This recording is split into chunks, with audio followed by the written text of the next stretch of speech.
Welcome. Take a deep breath with me. Let it out slowly. In this moment, we're going to explore one of the most transformative truths ever spoken, a truth that has the power to change not just your perspective, but your entire life trajectory. It does not matter how slowly you go as long as you do not stop. These words, spoken by the ancient Chinese philosopher Confucius over 2,000 years ago, cut through the noise of our modern world like a blade through silk. Simple, direct, profound. In a culture obsessed with speed, instant results, and overnight success, these words offer something countercultural, something revolutionary. Permission to move at your own pace. Permission to take your time. Permission to be exactly where you are while still moving forward. But more than permission, they offer a promise. The promise that your pace doesn't determine your destiny, your persistence does. Let's sit with this wisdom together. Let's unpack it, explore it, and discover how this ancient truth can transform the journey you're on right now, whatever that journey may be. Section 1. The Tyranny of Speed. We live in the age of instant everything, instant communication, instant gratification, instant results. We've been conditioned to believe that if something is worth doing, it should produce visible results immediately. If we can't see progress right away, we assume we're doing something wrong. This belief system creates a tyranny of speed in our lives. We start a new venture, a new habit, a new pursuit, and we expect to see dramatic changes within days or weeks.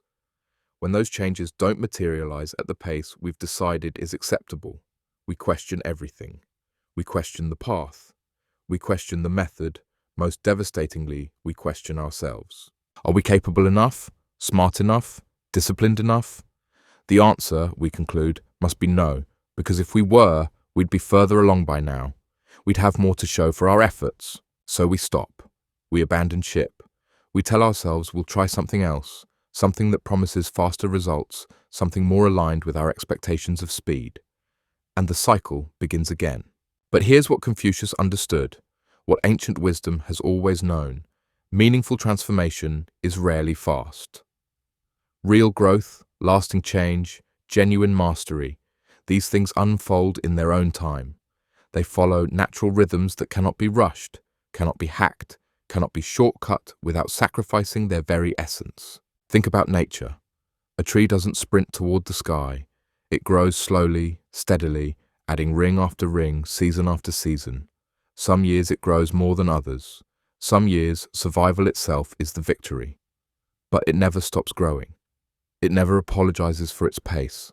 It simply continues, day after day, year after year, until one day you look up and realize this tree that was once a sapling now provides shade for generations. The tree doesn't compare its growth rate to the tree next to it. It doesn't question whether it's growing fast enough. It simply grows. And in that consistent, unhurried growth, it fulfills its purpose completely. This is the wisdom Confucius offers us. Not speed, but steadiness. Not racing, but remaining. Not sprinting toward the finish line, but showing up for the journey, day after day, step after step, regardless of how small those steps might be. Section 2. The Mathematics of Consistency. There's something almost miraculous about consistency over time. Something that defies our instincts about what should and shouldn't work. Let me paint you a picture. Imagine two people. Person A decides they're going to master a skill and they go all in, 8 hours a day, every single day, for 2 months. They're on fire, they're obsessed, they're making incredible progress. But after 2 months, they burn out. The intensity was unsustainable. They stop completely. Person B takes a different approach. They commit to just 30 minutes a day. Some days they feel like doing more, but they stick to 30 minutes. Some days they don't feel like doing anything at all, but they show up for 30 minutes anyway. They do this every single day for 2 years. Who do you think ends up further along? Person B, without question. Not because they were more talented or more intelligent, but because they understood something fundamental. Consistency compounds. In the beginning, 30 minutes a day feels like nothing. It feels insignificant compared to 8-hour marathon sessions. But over time, those 30-minute sessions accumulate into something remarkable. 30 minutes a day is 3.5 hours a week, 15 hours a month, 180 hours a year. Over 2 years, person B has invested 360 hours into their craft. Meanwhile, person A invested 480 hours in 2 months, then 0 hours for the next 22 months. But it's not just about total hours. It's about what happens in the gaps between those practice sessions. Your brain doesn't only learn while you're actively engaged in the activity, it learns while you sleep. It consolidates information, makes connections, prunes unnecessary neural pathways, and strengthens important ones. Consistent daily practice gives your brain the opportunity to do this consolidation work every single night. Intensive bursts followed by long breaks don't provide the same benefit. This is the mathematics of consistency. This is why slow and steady doesn't just win the race, it transforms the runner. Because the goal isn't just to get to a destination. The goal is to become the kind of person who can sustain the journey. When you commit to showing up regardless of the pace, you're building more than a skill or achieving more than a goal. You're building identity, you're becoming someone who keeps their commitments to themselves. You're becoming someone who doesn't need motivation to act. You're becoming someone who has internalized discipline so deeply that it's simply who you are. And that person, that identity, is far more valuable than any single achievement could ever be, because that identity will serve you in every area of your life, in every season, through every challenge. It's the gift that keeps on giving, long after you've crossed whatever finish line first motivated you to start. Section 3. Redefining progress.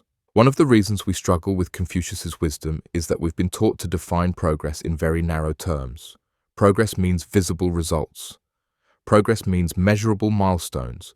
Progress means before and after photos that make people's jaws drop.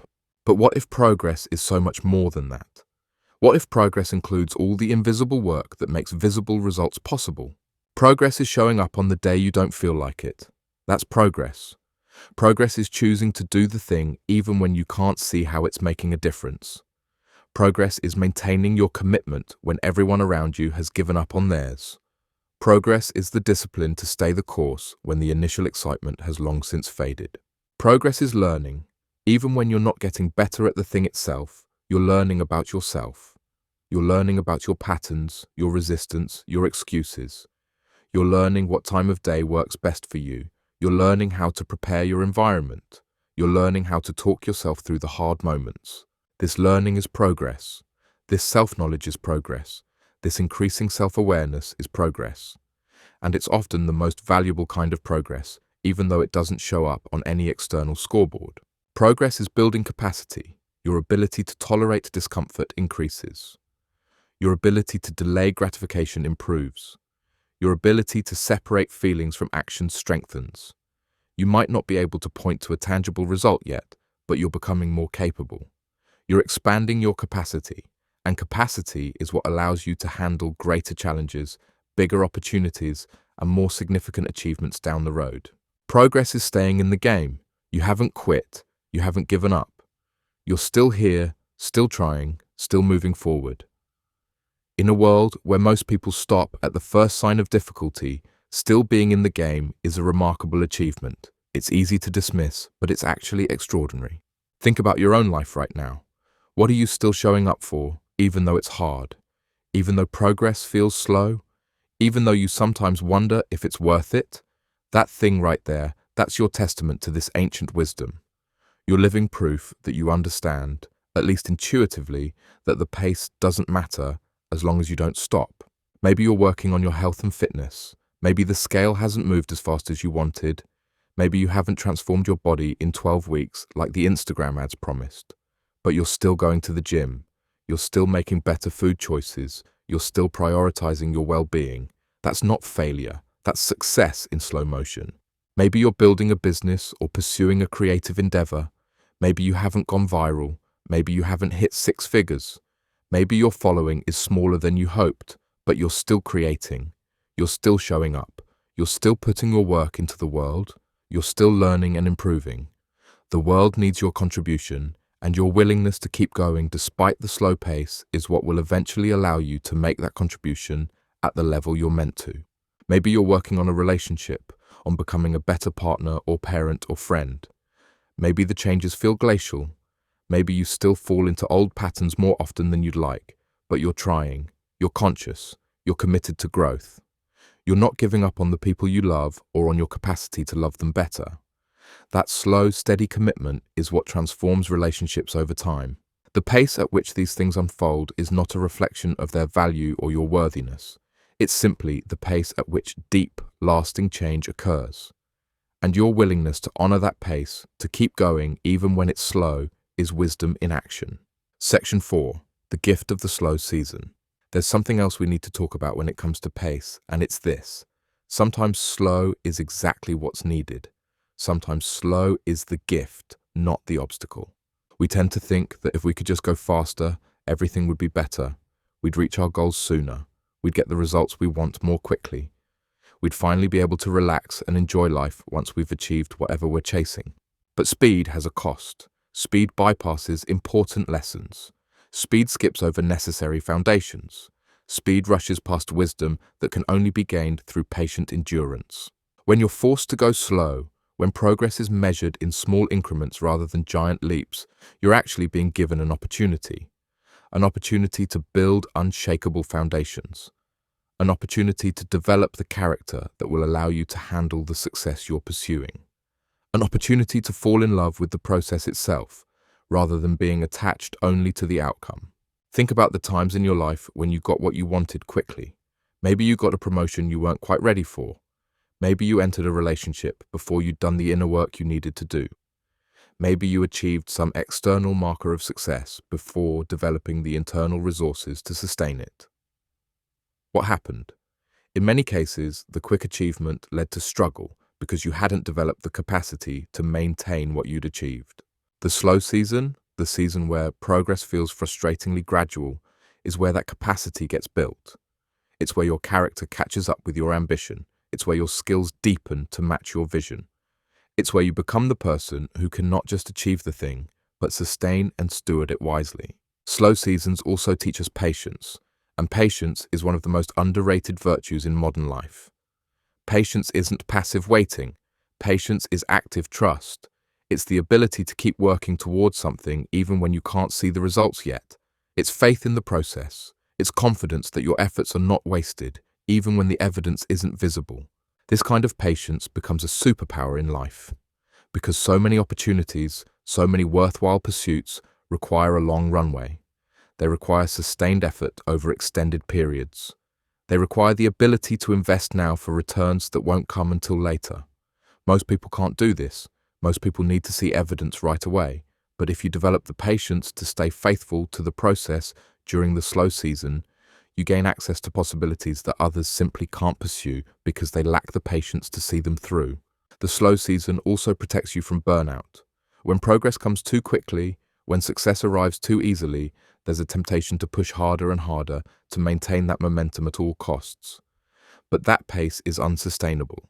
Eventually you crash, you burn out, you lose your passion for the very thing that once excited you. When you're forced to pace yourself, when progress is measured and gradual, you learn sustainable rhythms. You learn to balance effort with rest. You learn to integrate your pursuits into your life rather than letting them consume your life. You learn what you can maintain not just for weeks or months, but for years and decades. This is how legends are built, not through short bursts of frenzied effort, but through decades of consistent, sustainable practice. The people we admire most, the ones who've made lasting contributions to their fields, aren't the ones who went the fastest. They're the ones who went the longest. They're the ones who were still showing up, still creating, still contributing, decades into their journey. So if you're in a slow season right now, what if you decided to view it differently? What if instead of seeing it as a problem to be solved or an obstacle to be overcome, you saw it as preparation? What if this slow pace is actually perfect for where you are and what you need to develop? What if speed right now would actually rob you of something essential? Section 5. The stopping problem. Now let's talk about the second part of Confucius's wisdom, as long as you do not stop. Because this is where most people fall short, not because they're going slowly, but because they stop. Why do we stop? Usually for one of a few reasons. We stop because we compare our pace to someone else's pace and decide we're not measuring up. We see someone else who seems to be progressing faster, achieving more, getting better results, and we feel discouraged. We tell ourselves that if we're not keeping up with them, what's the point? But here's the truth. You have no idea what their journey actually looks like. You don't know what resources they have that you don't. You don't know what sacrifices they're making. You don't know what season of life they're in. And most importantly, you don't know what your journey is supposed to look like. Your pace is your pace. It's not meant to match anyone else's. We stop because we expect linear progress. And when we hit plateaus or setbacks, we interpret that as failure. But progress is never linear. It's cyclical. It's 2 steps forward, 1 step back. It's periods of rapid growth followed by periods of consolidation. It's breakthroughs interspersed with plateaus. The plateau isn't a sign that you're doing something wrong. It's often a sign that you're on the verge of a breakthrough, that your system is integrating what you've learned before it can take you to the next level. We stop because we lose sight of our why. In the beginning, we're motivated by the vision of what we'll achieve. But motivation fades. Motivation is an unreliable companion on any long journey. What sustains you isn't motivation. It's meaning. It's remembering why you started. It's reconnecting with the deeper purpose behind your pursuit. When you lose touch with your why, every obstacle becomes a reason to quit. But when you're rooted in your purpose, obstacles become challenges to navigate, not reasons to abandon ship. We stop because we're afraid. Afraid that we're not capable. Afraid that we'll fail. Afraid that even if we keep going, it won't be enough. So we stop before we can be proven right. We quit before we fail. And we tell ourselves that quitting is different from failing. But here's what I know. The only true failure is stopping. As long as you're still in the game, you haven't failed. You're just in process. We stop because we're tired. And this is perhaps the most understandable reason. The journey is long. The results are slow. You're pouring effort and energy into something with no guarantee of return. You're tired of hoping, tired of trying, tired of the gap between where you are and where you want to be. If this is you, I want you to hear this. Your tiredness is valid. Your weariness is real. You don't need to deny it or push through it with toxic positivity. But here's what I'll ask you. What if you don't need to keep going at the same intensity? What if you just need to adjust your pace? What if instead of stopping completely, you just slow down even more? What if you give yourself permission to barely go, to inch forward, to maintain the slimmest thread of connection to your pursuit? Because barely going is still going. Inching forward is still forward. And sometimes, maintaining that thread during the hard season is what allows you to pick up speed again when your energy returns. The stopping problem is that we make stopping too easy and continuing too hard. We treat stopping as a reasonable response to difficulty, when in fact, stopping should be the last resort. We should exhaust every possibility for adjusting, adapting, and slowing down before we consider stopping. Because here's what happens when you stop. You lose momentum. You lose the ground you've gained. You lose the identity you've been building. You lose the skills you've been developing. And most painfully, you lose the opportunity to find out what could have happened if you just kept going a little longer. How many people stop right before the breakthrough? How many people give up 1 month, 1 week, 1 day before everything clicks into place? We'll never know the exact number, but I guarantee it's far higher than we'd like to believe. So let's make a different choice.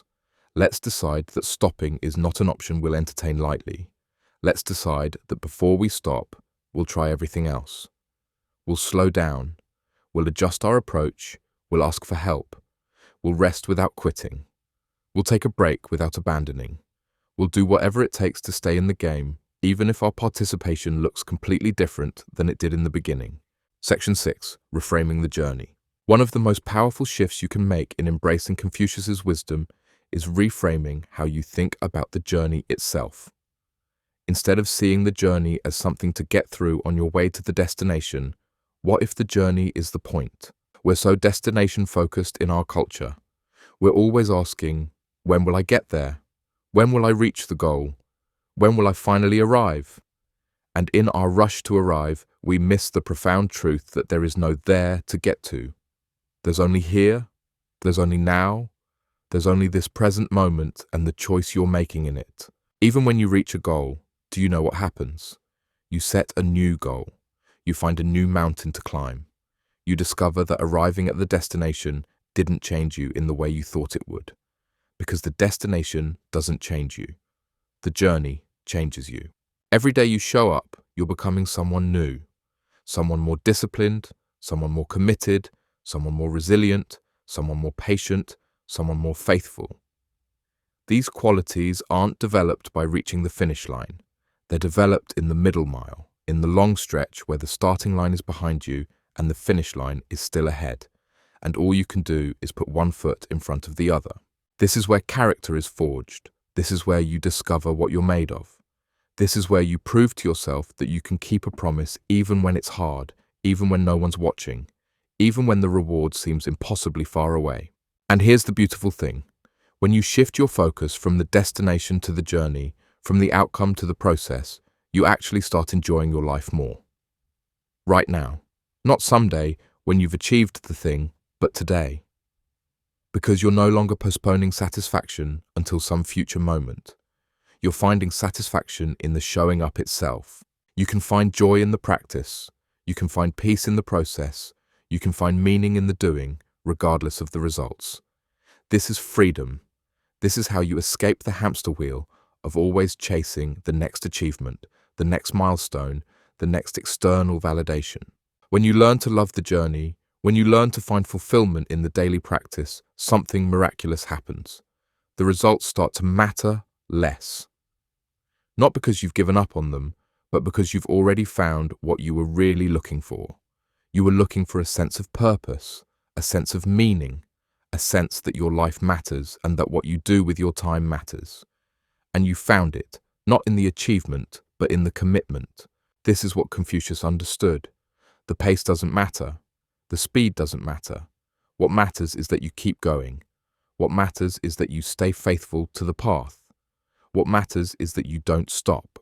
Because when you don't stop, even if you go slowly, you will cover an astonishing amount of ground over time. You will look back and be amazed at how far you've come. You will realize that all those small steps, all those tiny increments of progress, all those days when you barely made any visible headway at all, they added up to something extraordinary. The journey is where you become who you're meant to be. The journey is where you develop the capacity to handle what you're asking for. The journey is where you learn the lessons that you'll need for every season of life that follows. The journey is not the price you pay for the destination. The journey is the prize itself. Section 7. Practical application. So, how do we actually live this wisdom? How do we practically apply Confucius's words to our everyday lives? Let me offer you some concrete ways to embody this truth. First, redefine your daily win. Stop measuring success by how much ground you covered and start measuring it by whether or not you showed up.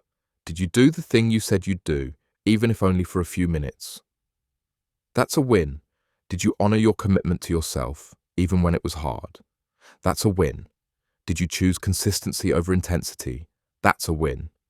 When you redefine success as showing up rather than achieving specific results, you give yourself permission to go slowly while still celebrating your progress. Second, embrace the power of the minimum viable effort. On days when you have lots of energy and motivation, by all means, do more. But establish a baseline, a minimum that you'll meet no matter what. Maybe it's 10 minutes. Maybe it's one small action. Maybe it's the absolute least you can do and still say you did it. Then protect that minimum fiercely. Because your minimum is what keeps you in the game on the hard days. Your minimum is what maintains momentum when motivation is low. Your minimum is what prevents stopping. Third, track your consistency, not just your results. Keep a simple log. Put an X on the calendar for every day you show up. Watch those X's accumulate over weeks and months. This visual representation of your consistency is powerful. It reminds you that even when progress feels invisible, you're still moving forward. It gives you something to be proud of beyond results. And it motivates you to keep the streak alive, to not break the chain. Fourth, practice patience like a skill. Because that's what it is. A skill that can be developed. When you notice yourself getting frustrated with your pace, pause, breathe. Remind yourself of the long game. Remind yourself that you're building something sustainable. Remind yourself that your pace is not a reflection of your worth or capability. Then return to the next right action, whatever that is. Fifth, find community. Surround yourself with other people who understand the value of consistency over speed. Share your journey with people who will celebrate your showing up, not just your achieving. Encourage others who are on long journeys of their own. There's power in walking alongside others who are committed to not stopping, even when the path is long and the progress is slow. Sixth, regularly reconnect with your why. Schedule time, weekly, monthly, quarterly, to reflect on why you started this journey in the first place. What was the vision that inspired you? What values does this pursuit align with? What version of yourself are you becoming through this process? When you stay connected to your deeper purpose, the slow pace becomes easier to accept because you remember that it's not about speed, it's about transformation. Seventh, celebrate the invisible progress. Keep a journal where you record not just what you did, but who you're becoming. Write about the moments when you showed up despite not wanting to. Write about the character you're developing. Write about the lessons you're learning. Write about the ways you're growing that have nothing to do with external results. This practice helps you see that progress is happening, even when it's not visible to the outside world.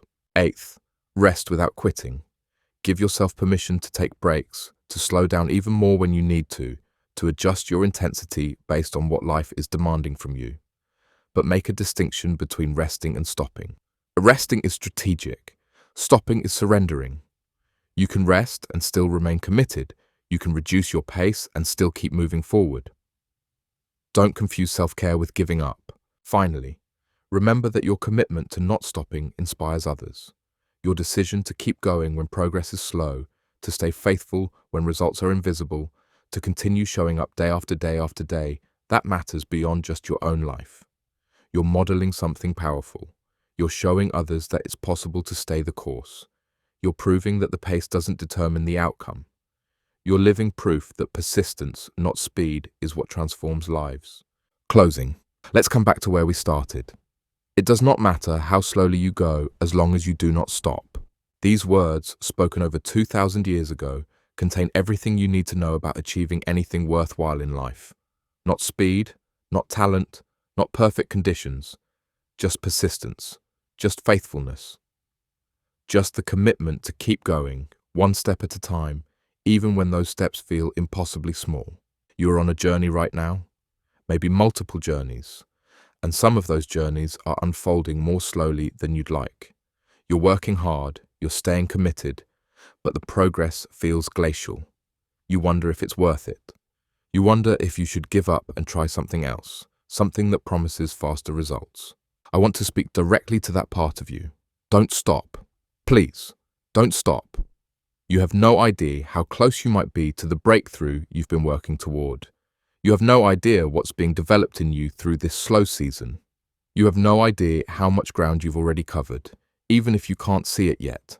Your pace is not a problem. Your pace is perfect for you, for this season, for this moment. What matters is that you keep going, keep showing up, keep taking the next step, keep staying faithful to the process, even when the process feels frustratingly slow.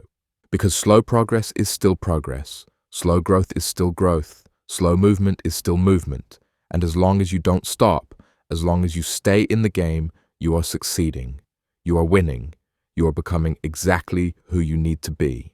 The world needs people who don't stop. The world needs people who understand that true transformation takes time. The world needs people who are willing to play the long game, to build foundations that last, to develop character that endures. Be that person, stay the course, trust the process, honor your pace, and whatever you do, don't stop. Because it doesn't matter how slowly you go, as long as you keep going. Thank you for taking this time to sit with this wisdom. May it strengthen you for the journey ahead. May it give you permission to honor your pace. And may it inspire you to keep showing up day after day until one day you look back and realize just how far you've come. Keep going.